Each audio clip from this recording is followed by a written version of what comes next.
What's going on, guys? Mecha Ish here from the Masters of the Universe Classics. We have the Roton Evil Assault Vehicle and Skelcon. Let's do it. 138 in progress. Prepare for launch in 3, 2. Step out of your world and step into mine. Welcome back to the Masters of the Universe Classics Vehicle and Action Figure video review. And this is a little of a bittersweet moment because this is the last figure that I have received from the Masters of the Universe Classics where you have Mattel and the Four Horsemen together. We all know that Super 7 has taken over the licenses and I cannot wait for those figures to be released, but this is the last one from the Mattel and Horseman connection. And did Mattel go out with a bang? This is a humongous box set standing at 16 inches in height with the width of 16 inches and about 7 inches in depth. So this is a pretty big box. I cannot capture all of it right now on camera, but I'm going to do my best to show you every beautiful piece of art on this amazing box. Now here at the front of the box you can see some beautiful vintage styled artwork, and of course front and center you have the Roton Assault Vehicle with Skelcon, one of Skeletor's evil minions. He is firing those blasters and you have the blades rotating all around the Roton vehicle. And there is a heated battle going on with He-Man in the Wind Raider trying to dodge other fire from another Roton. Now that Roton in flight is getting shot at by Man-at-Arms at the top of Castle Grayskull. You got Teela holding up her staff, and on the top left you can see Merman and Trapjaw trying to get a shot at He-Man. Of course you have the Masters of the Universe Classics logo at the top left, Roton Evil Assault Vehicle, and here at the bottom, Skelcon figure included, and of course adult collector, even though I think this is going to be a lot of fun for the kids as well. Here at the top of the box you got more of the logos of Masters of the Universe Classics and Roton Evil Assault Vehicle. On one side of the box you have some more of that Castle Grayskull motif with the logos again, and of course you have an image of the action figure of Skelcon and the Roton vehicle side by side. And here at the bottom you can see we have that blast effect with Collector's Choice, but this was not a part of the Collector's Choice subscription. This was actually a non-subscription item that you have to purchase off of MattyCollector.com. And here at the other side you can see some more of Castle Grayskull taking damage by that blaster, and you have the same image that we saw on the other side, but this time lower at the box. Now here at the back they have a bunch of images showing you how to use that spinning blades action feature, how they have a removable canopy that it works with most Masters of the Universe Classics figures, the display stand, and repositionable laser cannon. Now at the bottom left you have the same image we saw on the sides of the box, but what I'm really excited about is that they actually have a bottle which we have not seen for a long time in the Masters of the Universe Classics line. So go ahead and pause it right here if you want to read this bio. Alright, now let's take Roton and Skelcon outside of this box and let's see what they're all about. So here we have the main piece of the Roton, which is the chassis, all done in black. You can see the red blades, which are nicely done as well. You got little touches of that metallic red, giving it some variation. Here at the spikes, you got a little bit here at the bases of the blades as well, but just looks awesome. Mostly done in that red plastic. And then you can see, I'm going to show you the action feature right now. As you move the wheels back and forth, the blades rotate around, therefore giving it the name Roton. Now of course you have this awesome looking face which is nicely sculpted, all done in that black plastic. At the tips here you can see this is very flexible. You have those awesomely sculpted eyes. You can see the deep blood red there. You got the black for the pupils and a little bit of the black outlined over it, all of which is sculpted in, and then of course you have kind of this off-white coloring leading then onto all of that black. Now you do have a lot of black plastic, but it looks like there appears to be some glossy black here at the bottom of his teeth and a little bit here at the sides of the chassis as well. And as we go around you see some more sculpted in detail, and what I really like about this is that they didn't give us any stickers to put on. Everything is actually sculpted in and everything is beautifully painted as well. You can see some more of that kind of Castle Grayskull green going on there with a little bit lighter touches. Then you have some metallic silver paint here, and then you got some more sculpted detail right there. Here you have some mechanical detail sculpted in. You can see the silver paint applications, and then you have the blue, yellow, and red paint for the wires. Now when going over the Roton you can see a little bit more of that detail sculpted in. You got some more silver paint work, and here you have some more of the wires painted and sculpted in nicely as well. Now looking at the back of this beast of a vehicle, you have some more sculpted detail just finishing off kind of like the head sculpt. You got the front of the Roton here, right, and then the back of his head, which looks so nice. You see some scales and spikes sculpted in there. You got a lot of glossy black going on. You got all of that detail with the wrinkles and the folds, the scales here at the bottom. This looks amazing. Now all of the detailing with paint and sculpt work on the left side of the Roton is pretty much the same that we saw with the right side. The only difference I was able to see is that this portion of the Roton has two handles, whereas the other one only has one. Now when looking over the Roton going into the cockpit, you see a lot of sculpted in detail. You got some variation with kind of a glossy black finish here on the sides. kind of like those little ridges there by the control panels. And then you have a beautifully done control panel, all done in that silver. You got little touches of yellow, you got some lighter blue, aqua blue, you got all kinds of colors down there. Looks awesome. A lot of detail that they probably didn't need to add, but I'm so happy that they did. You can see down at the bottom, even the brake pads and the gas pedals are painted all in silver, nicely done. You got some more detailing going down the chair and on the sides here. And of course, we have these red molded plastic handles inside, which as you can see are very movable and adds a little more playability to this vehicle. And we also have this canopy which attaches to the top. I'm going to show you that in a little bit, but I wanted to show you all of the nice sculpted detail and little touches of paint. This is mostly done in that red plastic. It is a very soft plastic, but then we have some nice metallic red added here to the horn. So you can see right there that's sculpted upward. And towards the back, we have some more sculpted detail of the back of this awesome Roton head, if you will. And then you can see this is a little bit darker than the rest of it because it's all painted in kind of that metallic red. They even added a little touch of that darker red paint at the circles here at the center of the canopy, and even some more down at the bottom outline. Now at the bottom of this canopy, you can see we have 4 prongs which attach to the holes at the top of the Roton. Now place all of the pegs into the hole and you don't have to apply a lot of pressure. It easily goes on top of it, and that looks pretty cool. Now the Roton also comes with these 2 red blasters, mostly done in a red molded plastic, but we do have some nice touches of that metallic red here at the center. Of course, we have some handles sculpted in, and at the bottom we have pegs which attach to the sides of Roton. Now this vehicle has 2 holes on each side of the cockpit here to place the guns. The problem is he only comes with 2 guns, so I'm going to place it up front here. Make sure you push it in there, hear that snap, make sure it locks in place. You get some rotating action, and of course there's the handle if you wanted the Skelcon to use it. Now you can choose to keep the Roton in the landform here, and you can see how awesome those blades rotate as you move the car back and forth, but it also comes with a flight stand to hold this big vehicle up. You got this big black base, and we have the Masters of Universe Classics engraved, and then we have this very clear stand that plugs right into there. Make sure you hear that snap, and here at the top you have an articulation point with a peg to plug into the bottom of Roton. Now before I attach the flight stand, I did want to show you some more of the detailing here at the bottom. Of course, we have 4 wheels. We have 2 easily rotating wheels here that are very skinny, and then we have the bigger, thicker, fatter traction wheels that help rotate the blades of Roton. And as you can see, surrounding the outer portion of the base here, we have some sculpted in detail, kind of like an oval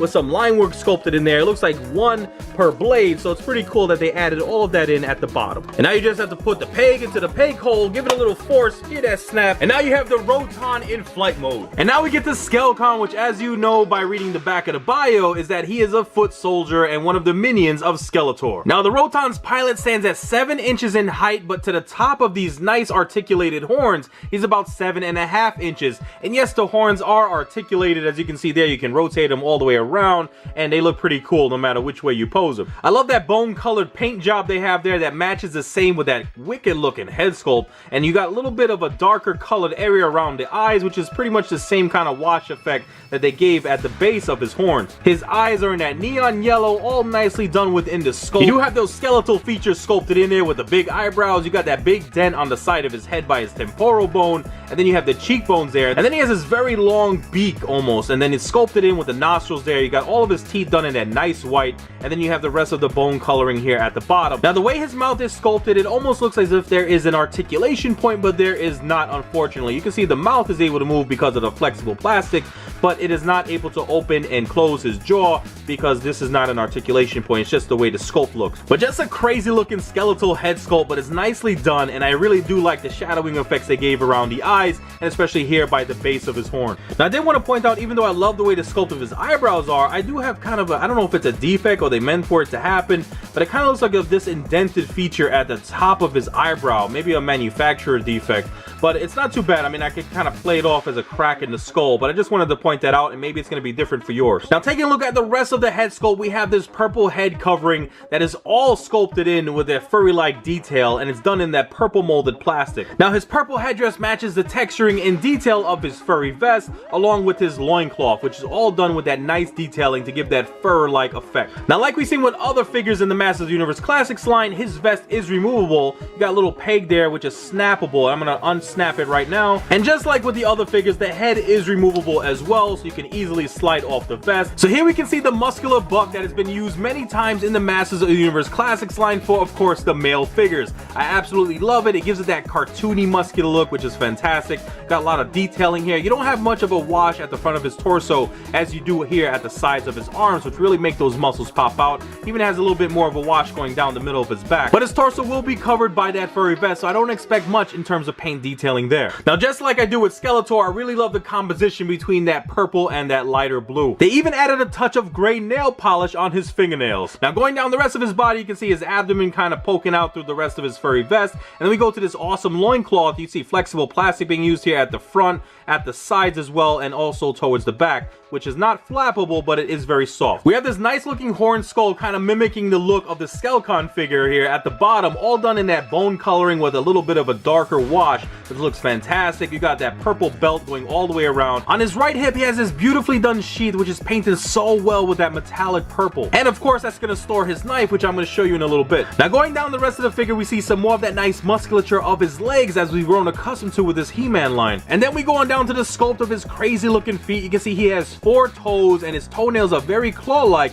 all done with that glossy gray paint. Now, the Skelcon figure also came with 2 weapon accessories, one of which being this amazing looking spear. It gives the appearance where it's partially made of bone and then the rest of it is done all in that metal. You have beautiful paint applications of that gunmetal gray all across the tip of the spear and on that blade. You see some prongs of the blade sticking outward, and then you have more of that bone coloring there. You got the nice wraps all done and cleanly applied with that brown. Some more spikes here, a little blade sticking out, all done in the same gray as we saw above. And then we have that bone coloring and nice detailing to give it a very realistic look. Now, the Skelcon probably made this spear out of the legs of an animal, a creature, another figure, who knows, but you can see here the bulbous part of this bone sticking out, which would have been applied to a socket of some sort, so that's crazy. Then you have where the bone and the metal attach, another wrapping here, all done in that brown, and then you have more of that gunmetal gray going all the way down the rest of the spear, which looks amazing, and you have some ridges here for the handles. Just a very smooth job overall, and I just love the way the spear looks. And of course, he has this little bone knife, which is going to go right into his sheath, and you can see the blade is done all in that shiny silver. You got the bones nicely sculpted and painted, and you have that wrapping again to give it that man-made appearance, all done in that brown. And you can see how nice and snug this blade slides right into the sheath. So when Skelcon needs to get out of his vehicle, at least he is prepared for battle. Now, before I get him into Roton, I wanted to finish the articulation on Skelcon. Of course, I showed you his articulated horns. He does have a rotation that goes all the way around, and he can elevate his head a little bit and go down a little bit as well. You do get a little bit of tilting action because his head is on a ball joint. You have the full 360-degree rotation of his shoulders, and I got a very tight joint here. We do have a hinge as well, which allows for extension going upward. We have a bicep swivel, a single jointed elbow, a rotation only at the wrist. Now, even though he has his furry vest, it is in a soft, flexible plastic, so it should not hinder range of motion too much with the ab crunch. We do have a downward flexion, and then we also have an arch of his back. We do have a 360 waist swivel. Now, the ball hinge hip joints allow for extension of his leg to the side like that. He can kick all the way up to the front, and he can also go far back with his leg as well. And thankfully, we do have a very flexible plastic, so it does not prevent any of that range of motion either. There is a little bit of a thigh cut rotation. You got to rotate it and maneuver it all the way around. We do have a single jointed knee, and we have a hinge at the ankle, which allows for upward flexion and downward flexion, about that much. And we have a very minimal ankle rocker, which is unfortunate. I wish they would do a little bit better with the ankle rocker rotation, hopefully when Super 7 takes over. But if you're having any trouble standing him up, we do have 2 peg holes at the bottom of his feet. So now all that's left to do is to put Skelcon inside of the Roton. So I'm going to take this canopy right off, and I'm going to bend his legs and slide him right inside. Now Skelcon is manning the controls. I'm going to put the canopy right back atop the vehicle, lock that in place, and he is ready for action. So I wanted to give you guys a shot of the Wind Raider up against Roton. You can see the size of the Roton in comparison with the Wind Raider and how cool this looks. So if you have this space for all of these massive vehicles in the Masters of the Universe Classics line, this is going to be pretty epic. So there you have it, guys. My video review of the Masters of the Universe Classics, Roton and Skelcon. Now this is an amazing vehicle and figure set, and I hope Super 7, now that they've taken the reins over from Mattel, Super 7 continues on with making these amazing vehicles and amazing play sets, and we all want a Snake Mountain, so hopefully we get that down the line, even though none of us have probably any space in our homes. But this was so much fun, guys. Mattel and the Four Horsemen have done an amazing job. Now, I did want to point out that with Skelcon and even Roton, you know, kind of being army builders, this did at the time cost $115 just about, but MattyCollector.com is no longer selling He-Man and Masters of the Universe figures, so you would have to get them from external sources like Amazon or eBay, and they might be a little bit more expensive. So other than that, if you only get one, I think you're gonna be very happy, as I am. You saw how cool this looked with the Wind Raider, and it's gonna look so amazing on your display shelf no matter how many you have. But thank you guys so much for hanging out with me. I hope you enjoyed this video. Leave a thumbs up and check out my channel for other reviews I have done, and I have so many cool things coming your way. So make sure you all like, subscribe, comment, and share. You know what to do. Peace.